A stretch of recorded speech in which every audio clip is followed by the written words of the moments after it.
In the opening scenes, we see a woman driving on a bridge in pouring rain. Two little girls are peacefully sleeping in the back seat of the car.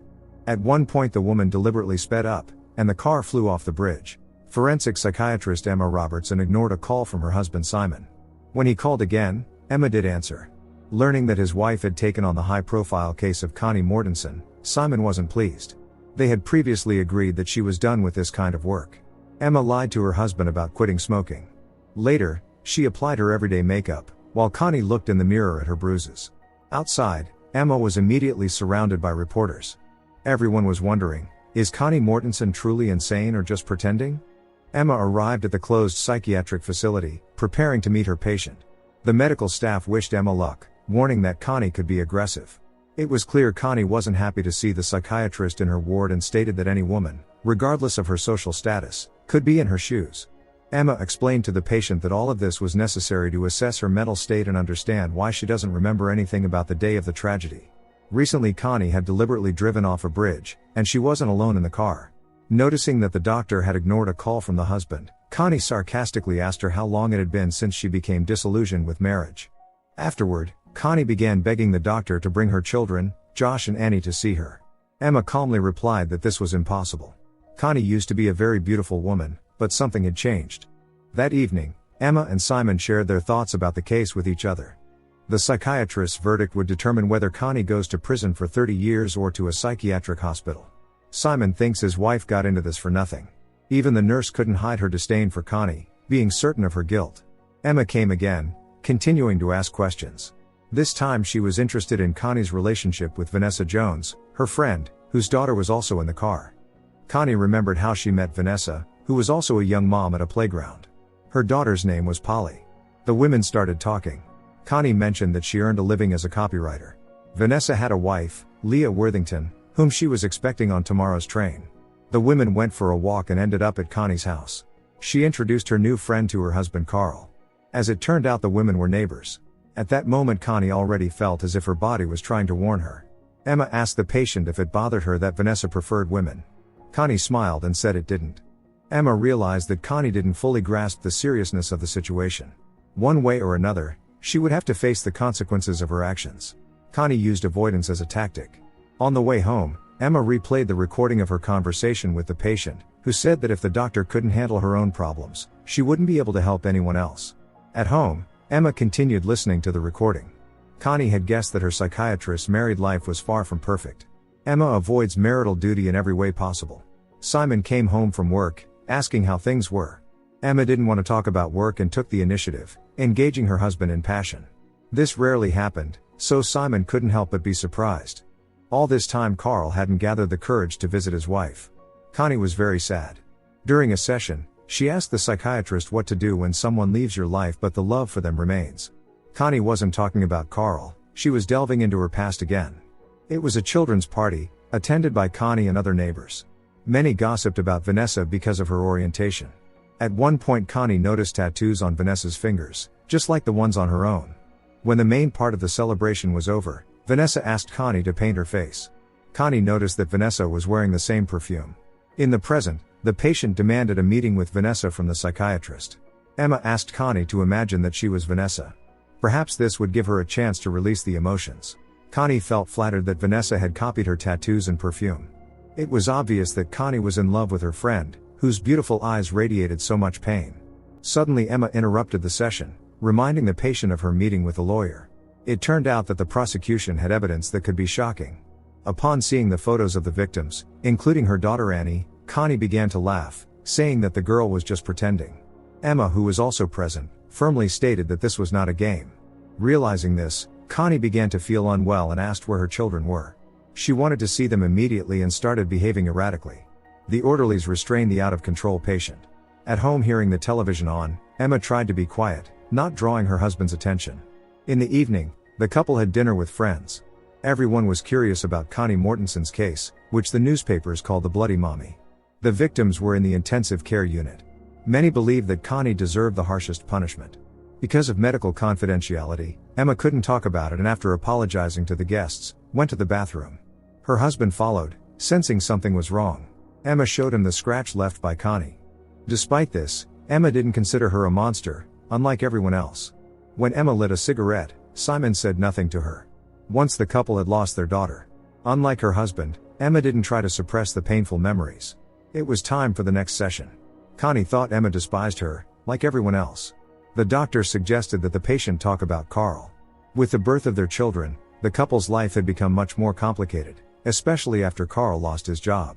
Vanessa became Connie's only ray of light. They saw each other as soulmates. The women spent more and more time together. Vanessa always disliked it when Connie got distracted to answer her husband's messages. Every moment spent with Vanessa was the happiest for Connie. In the present, she tearfully asked the psychiatrist how others managed to just live. Why weren't the streets filled with broken people? Suddenly Emma felt very nauseous and ran to the toilet. Taking advantage of the situation, the patient stole something from the doctor's belongings. Apparently Emma had overindulged in wine the night before.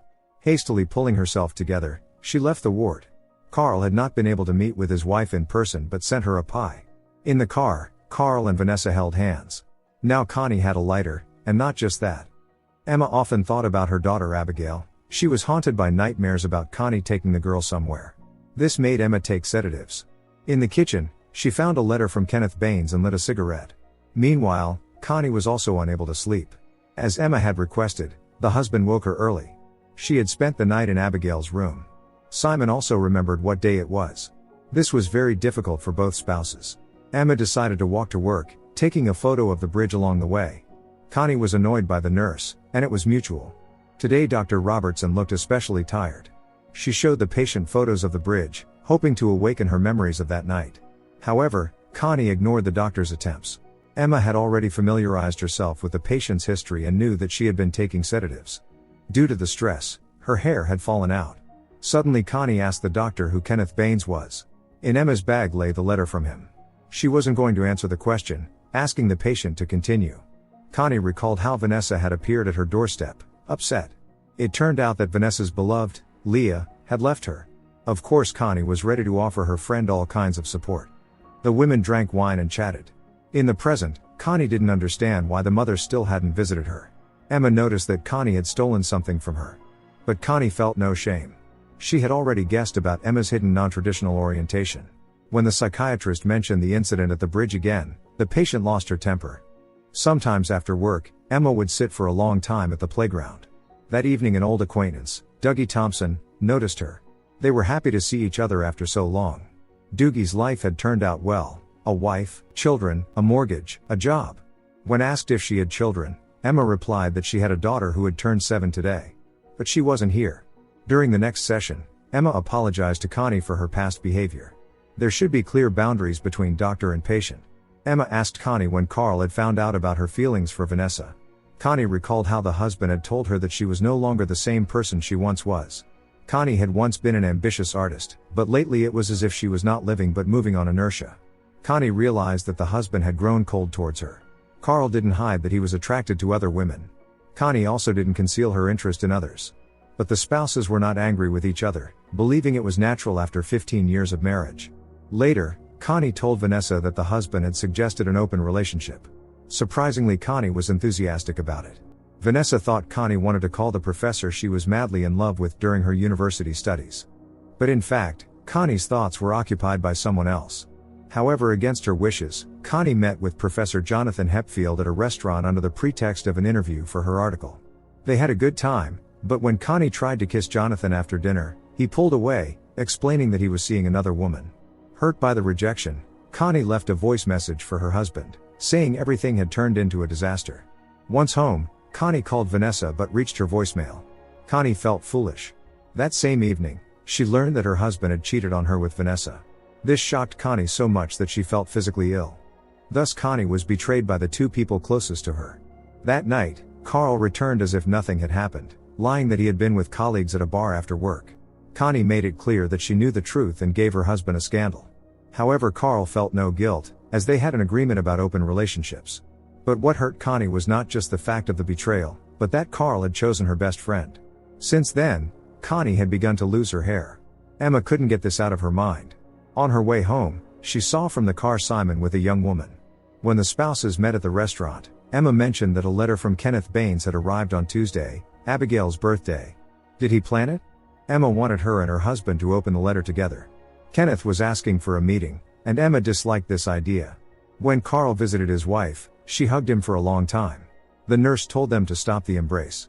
Connie couldn't clearly remember the current state of their marriage. Carl said it was in ruins. He ignored her question about how Annie and Josh were doing and left. This made Connie cry. Later, she shared this with her psychiatrist. In the past, besides the betrayal of the two closest people in her life, Connie faced another misfortune: her mother's dementia. Julia's illness progressed rapidly. She was already behaving like a small child. In her mother's presence, Connie tried not to cry, but she was broken. Connie hadn't slept for 9 days and was losing her hair. The doctor explained that stress was the cause and prescribed strong medication. Connie felt the pain drain away, but as she got used to the medication, the euphoria was no longer as strong. Connie didn't have the strength to continue the session. Emma felt they had made significant progress today. Before the doctor left, Connie asked who Kenneth Baines was. Emma replied that he was a truck driver. She didn't know if she would have the strength to meet him face to face. Emma decided to visit Connie's parents. The only one at home was her elderly father James, who was trying to do some cleaning. James was also not completely clear-minded. Emma explained that she was here to talk about Connie's illness, dissociative amnesia. If she was truly ill, her brain was shielding her from the trauma. The man began to cry, blaming himself and his wife for what their daughter had become. It was a surprise for Emma to learn that Connie's mother, Julia, had passed away before the tragedy. And perhaps that was for the best. Later, Emma contacted a care facility, stating that James needed in-home assistance. In Emma's opinion, the mother's demise may have influenced Connie's condition in some way. The nurse kept asking Dr. Robertson to reconsider her work schedule, but she hasn't had time to do so yet. Emma gently explained to Connie that her mother had been passed away for 6 weeks. Julia had forgotten that she had taken paracetamol and took it again and again. Connie feels that Emma is just as broken as she is. It was important for Connie to learn the name of Emma's deceased daughter, Abigail. The woman was truly devastated. The cheerful sound of children's laughter still echoed in her mind. With Abigail's loss, it felt as though life had lost its color. As was often the case, Emma ignored another call from Simon and lit a cigarette while Connie tore pages from a book. Emma attended a party she had been invited to earlier by Dougie. Meanwhile, Connie started a fire in her ward. The flames engulfed the bed. While Emma was having fun, the hospital staff evacuated all the patients. Fire trucks arrived. Connie realized this was her chance to escape. By the time the nurse noticed the patient was missing, it was too late. Emma told Dougie that her husband had a lover. But Emma didn't care. Dougie wanted to kiss her, but they were interrupted by a phone call. The entire staff was searching for the escaped patient. Connie had jumped into the water to hide. This partially triggered memories of the day of the tragedy. When Connie emerged from the water, she had a breakdown. Connie remembered how the rescuers had pulled her out of the river. Paramedics were trying to resuscitate Annie and Polly. Emma arrived as soon as she learned of the escape. Connie couldn't have gone far. Emma did indeed find her, climbing up a tree. The doctor tried to persuade the patient to come down. Connie remembered the night of the accident and couldn't cope with it. She threatened to jump, so everything now depended on Emma's professionalism. Emma climbed up the tree to the patient, saying that everyone deserves forgiveness. Everyone makes mistakes, including Emma. Once she had faced postpartum depression because motherhood had been too heavy a burden for her. Abigail had been a very restless child and slept little. Emma wasn't ready for that. Their candid conversation was interrupted by the medical staff. Emma met with Connie's former treating physician, who had prescribed her a strong medication. Emma considered this a major mistake, as the drug had serious side effects. The next day, Emma decided to meet with Carl. Josh, the son, was home by the way. Carl politely invited Emma inside. She asked how Connie had behaved the day before the incident. Carl explained that some time before the tragedy, Connie had been living with her father. She was in a bad emotional state, and the kids shouldn't have seen her like that. Learning that Carl was going to the hospital to see the girls, Emma offered him a ride. On the way, they stopped by Connie's father's house. James said that Connie had been sleeping all day. Everything in her room remained just as it was. The elderly man was unable to keep the house clean. Emma found Connie's medications as well as her journal with brief notes. Carl regularly visited the girls in the hospital. Both were in a medically induced coma. Emma couldn't handle this and quickly left the ward. After overpowering herself, Emma finally met with Kenneth Baines, but without her husband. He didn't immediately recognize her as Abigail's mother. Emma recalled Connie's words about how the streets were filled with broken people. Perhaps that was true. Kenneth hugged the sobbing woman. Emma knew he wasn't to blame for what had happened. It was simply an accident. That was exactly what Kenneth had wanted to hear all these years. Emma couldn't calm down, so Kenneth called the last number in his outgoing calls, Dougie. He drove Emma home to her husband. She didn't want to answer his questions. The next day, Emma told Connie that she had found another psychiatrist for her, Sarah. It would be better this way. But Connie wanted to speak specifically with Dr. Robertson. Emma was sure that her personal tragedy would interfere with her professional judgment. Suddenly Emma asked the patient why she had stopped taking all her pills since August 7th. Connie remembered the day of her mother's funeral. Vanessa had smiled at her as if nothing was wrong. Connie tried her best to hold it together, but during the wake she overindulged in champagne. Meanwhile, she continued taking her medications. Ignoring the mourners, Emma behaved inappropriately, rolling down the stairs like a slide. Carl asked his wife to pull herself together for the sake of the children. Perhaps it would be best for her to live with the father for a while.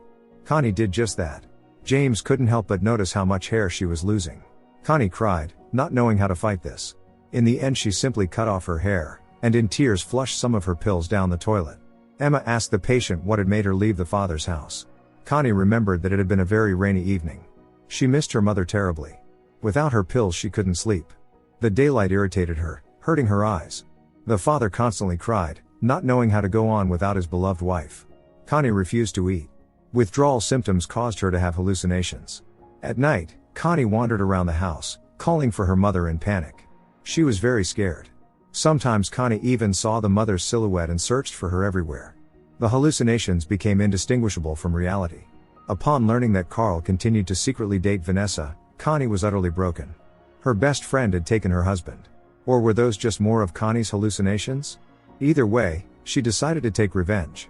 That night, Josh was sleeping over at a friend's, and Annie was in Polly's room. Connie woke both girls and put them in the car.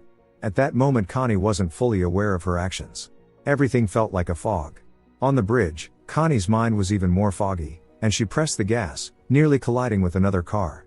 Suddenly seeing the mother in front of her, Connie accelerated again. The car fell into the river. Soon Connie was due for trial. Emma Robertson testified, stating that the abrupt withdrawal of medication could have triggered a psychopathic episode in the defendant. But there were other reasons, the betrayal of her husband and the loss of her mother. However, the prosecution believed that Connie had a motive. Perhaps the husband's and best friend's betrayal had aroused her desire for revenge. Emma continued to insist that Connie's psychosis was absolutely real. Now, thanks to appropriate treatment, she no longer posed a danger to herself or society. Shortly after the trial, Emma and Carl decided to sell their house. Sometimes Emma feels that they are betraying their daughter by continuing to live. Emma also confessed to her husband that she had hidden something from him about that fateful day. Abigail had been a very fussy child, constantly crying and annoying her mother. Eventually Emma couldn't take it anymore and left the stroller by the roadside, distracted by a phone call. The stroller rolled into the road. The oncoming truck didn't have time to brake. Both Emma and Simon know that the past cannot be changed. Simon does not blame his wife for what happened. She in turn does not blame her husband for the supposed infidelity. It turned out that there had been no infidelity, Emma had simply misunderstood everything. The couple embraced. By the court's decision, Connie is receiving treatment in a psychiatric clinic. She was very anxious about the upcoming meeting with her children. Seeing her daughter who had fully recovered, Connie hugged her in tears. Josh was older now and understood everything. The mother asked for his forgiveness. In the end they embraced. Thus, thanks to Emma, Connie received a second chance. In a way, the women saved each other. Don't forget to subscribe to our channel not to miss more exciting new products. Also, the authors will be pleased if you leave your opinion in the comments.